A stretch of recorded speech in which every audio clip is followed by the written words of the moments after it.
मीरा कहती है ना कि मुझे पूजा नहीं आती, मुझे आरती करना नहीं आता, ना जानू मैं आरती वंदन, ना पूजा की रीत, सखीरी मैं तो प्रेम दीवानी मेरो, दर्द न जाने को, हेरी मैं तो श्याम दीवानी मेरो, दर्द न जाने को। मुझे आरती नहीं आती, मुझे कोई पूजा नहीं आती, मुझे कोई वंदन नहीं, कोई विशेष मुझे क्रिया नहीं आती, मैं तो बस श्याम दीवानी हूं।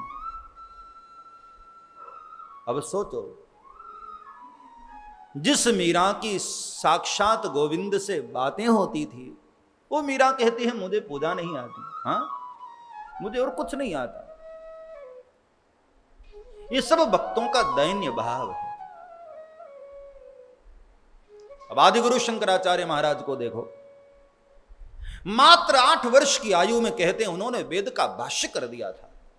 इतना बड़ा विद्वान महापुरुष, इतना बड़ा ज्ञानी महापुरुष, लेकिन भगवान आदिगुरु शंकराचार्य कहते हैं न मंत्रम नो यंत्रम तदपि चन जाने स्तुति महो, न मंत्रम नो यंत्रम तदपि चन जाने स्तुति महो।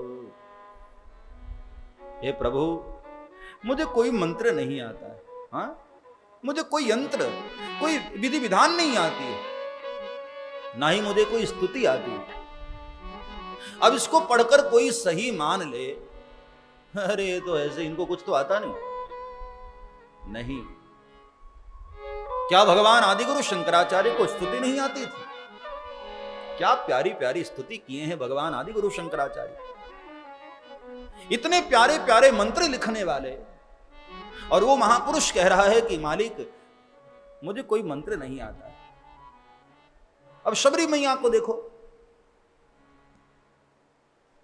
शबरी मैया कहती है कि प्रभु अधम ते अधम, अधम अति नारी, अधम ते अधम, अधम अति नारी, अधम ते अधम, अधम अति नारी, अधम ते अधम, अधम अति नारी, तीन महु में मति मंद अगारी, तीन महु में मति मंद गवारी, तीन महु मति मंद अघारी, तीन महु में मति मंद गवारी। शबरी कहती है कि महाराज मैं बहुत अधम हूं, अधम ते अधम, अधम अति नारी। इसका मतलब हम मान ले कि शबरी अधम थी, और अधमों में भी अधम। अरे शबरी मैया के तो चरणों की धूल मिल जाए तो हम लोग भवसागर पार हो जाए।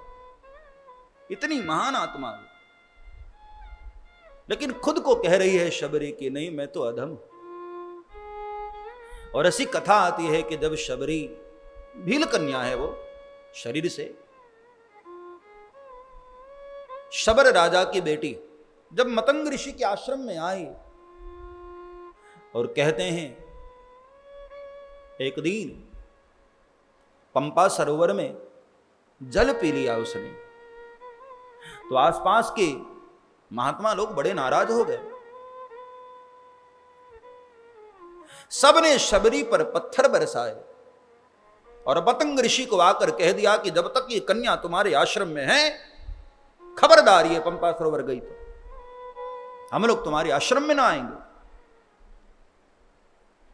और कहते हैं प्रभु को अच्छा नहीं लगा, दूसरे दिन महात्मा लोग गए तो पंपा सरोवर का जल पूरा रक्त हो गया था, खून हो गया था, लाल रंग का पूरा रक्त सरोवर। महात्मा लोग घबराते हुए मतंग ऋषि के पास आए, बाबा ये क्या हो गया, अब हम कहां स्नान करें, कहां जल पिएं। सब बहुत दुखी हुए। तब मतंग ऋषि ने ध्यान किया और प्रभु खुद बोले, बाबा इस बेटी का चरण धोकर जब तक पंपा सरोवर में नहीं डाला जाएगा तब तक अब पंपा सरोवर का जल स्वच्छ न होगा। और वही हुआ। माता शबरी के चरणों का चरणोदक यदि मिल जाए तो जीव भव सागर पार हो जाए। ऐसी शबरी भगवान को कहती है, अधम ते अधम अधम अति नारी, मैं बहुत अधम हूं। इसका मतलब यही हुआ कि भगवान के सामने कभी भी अपने आप को बड़ा मत मानो, खुद का प्रेजेंटेशन न करो भगवान के सामने। वहां तो जितना दीन बनकर जाओगे भगवान के उतने प्रिय पात्र बनोगे। परमात्मा के सामने कभी भी ऐसा न कहो कि मैं ऐसा हूं, मैं ये हूं, मैं वो। भगवान को मैं प्रिय नहीं है। भगवान के सामने तो जितना दीन बनो। सुंदरकांड में चर्चा आती है ना, जब विभीषण भगवान से मिलने आए, श्रवण सुजस सुनियायऊ प्रभु भंजन भव भीर। श्रवण सुजस सुनियायऊ प्रभु भंजन भव भीर। त्राहि त्राहि आरती हरन शरण सुखद रघुवीर। विभीषण भगवान के पास आए और कितना दीन वचन भगवान को बोले। हाँ, नाथ दशानन कर मैं भ्राता, हाँ निश्चर वंश जन्म सुर त्राता। प्रभु मैं निश्चर कुल का हूं, मुझ में कोई गुण नहीं है मालिक। मेरा भाई भी राक्षस है, दशानन का भाई हूं मैं, निश्चरों के वंश में जन्मा हूं। आपको मैं कैसे छू लूं, कैसे स्पर्श कर लूं। भगवान को दूर से प्रणाम कर रहा है, आंख में अश्रु लिए हुए। कितना दीन वचन कहा। और दीन वचन सुनकर बाबा तुलसी कहते हैं मानस में, बहुत प्यारा सुंदरकांड के चौपाए, दीन वचन सुनी प्रभु मन भावा। दीन वचन सुनी प्रभु मन भावा। दीन वचन सुनी प्रभु मन भावा। दीन वचन सुनी प्रभु मन भावा। भुज विशाल गहीर हृदय लगावा। भुज विशाल गहीर हृदय लगावा।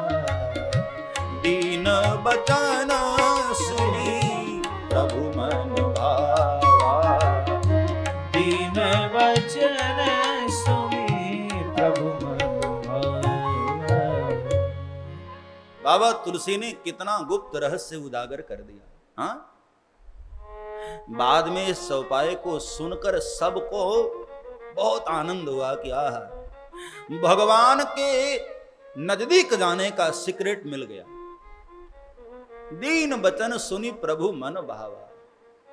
भगवान को प्रसन्न करना है ना तो दीन बन जाओ। जितना दीन बनोगे उतने प्रभु के करीब जाओगे। अपना कद घटा लो साहब। हाँ, भगवान के दरबार में प्रवेश पाना है तो अपना कद घटा लो। कद बढ़ाओगे अंदर प्रवेश न मिलेगा। अपना कद घटा लो। उसके दरबार में प्रवेश पाने का सीक्रेट ही यही, अपने आप को दीन बना लो। और मैं सबको प्रार्थना करूं, श्रावण मास के अंतिम दिन एक संकल्प लो कि भगवान के सामने सदैव दीन बनोगे।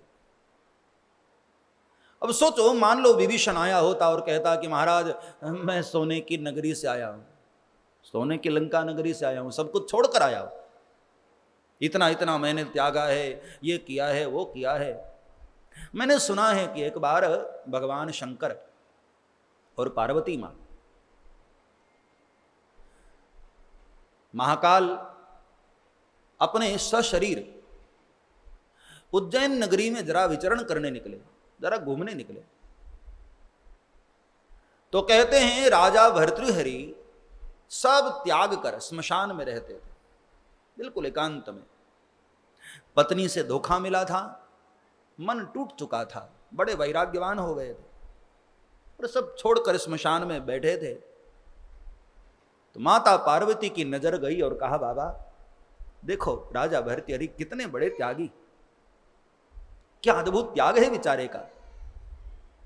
भगवान शंकर ने कहा, देवी किसी पे निर्णय देने से पहले जरा विचार कर लो, इतना जल्दबाजी में नहीं। पार्वती जी ने कहा कि प्रभु दिखाई तो दे रहा है, देखो बेचारा कितना त्यागी हो गया, कितना वैराग्यवान हो गया। और हुआ ये कि राजा भर्तृहरि स्मशान में चिता की अग्नि पर मनुष्य की खोपड़ी में खिचड़ी पका रहे थे। इतना बड़ा राजा, सब त्याग करा गया। मनुष्य की खोपड़ी में जल भर करके उसमें खिचड़ी पका रहे और चिता की अग्नि में। पार्वती मां ने कहा कि देखिए बाबा ना कितने बड़े त्यागी हैं बेचारे। हाँ, एक समय था राजा भर्तृहरि इतने बड़े सम्राट और आज सब कुछ छोड़कर मनुष्य की खोपड़ी में खिचड़ी पका रहे। बाबा ने कहा, देवी मैं फिर कह रहा हूं इतनी जल्दबाजी में निर्णय न दो। पार्वती जी बहुत नाराज हो गई कि आप तो बस हमारी हर बात काटते रहते हैं। भोलेनाथ ने कहा कि चलो जरा परीक्षा लेते हैं।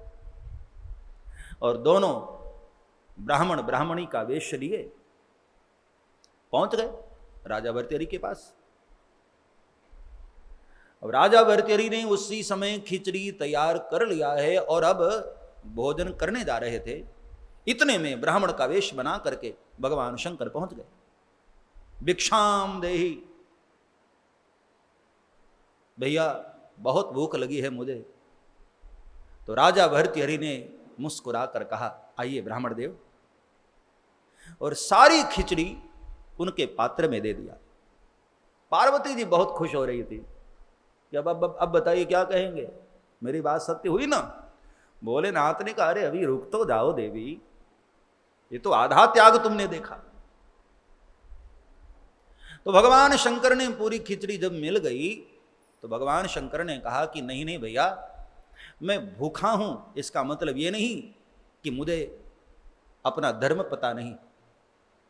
आपने इतने भाव से खिचड़ी बनाई है तो एक काम करो, आधा तुम खा लो, आधा मैं खा लेता हूं, ये लो तुम लो। राजा भर्तृहरि ने कहा, नहीं नहीं ब्राह्मण देव सब ले लो। अरे बोले, नहीं मालिक, हमें पूरा नहीं चाहिए, थोड़ा तो ले लो। तब राजा भर्तृहरि ने कहा कि अरे ब्राह्मण, आपको पता नहीं मैं कौन हूं। कौन है आप? अरे बोले, इतना बड़ा मालवा मैंने त्यागा है तो ये खिचड़ी तागने में मुझे क्या है, ले जाओ। भगवान शंकर ने पार्वती जी की ओर देखकर मुस्कुरा कर कहा, सुना देवी, ये रोग अभी इसमें बचा है। जब तक ये मालवा त्यागने का ये रोग इसके भीतर है, ये पूर्ण वैराग्य नहीं हो सकता है। परमात्मा के सामने अकड़ में न जाओ, भगवान के सामने अपना कद बढ़ा कर न जाओ, वहां तो सदैव दीन बनकर रहो। बाबा तुलसी ने लिखा, दीन बचन सुनी प्रभु मन भावा। ये सुनकर भक्तों को सीक्रेट पता चल गया, क्या ये है भगवान का सीक्रेट। उसके आगे भगवान ने क्या किया,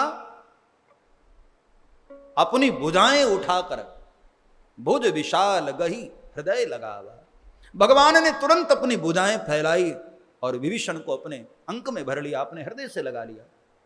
इसका मतलब ये है कि भगवान के सामने जो दीन बनकर जाता है उसको भगवान अपने दोनों भुजाओं से उठाकर अपने हृदय से लगा लेते हैं, अपने चरणों में स्थान देते हैं। इसलिए तो बाबा तुलसी ने अपने आप को कितना दीन बनाकर भगवान के सामने पेश किया। सब्सक्राइब करें श्री चिन्मयानंद बापू जी के YouTube चैनल को और हमारे वीडियोस को सबसे पहले देखने के लिए बेल आइकॉन को दबाना न भूलें।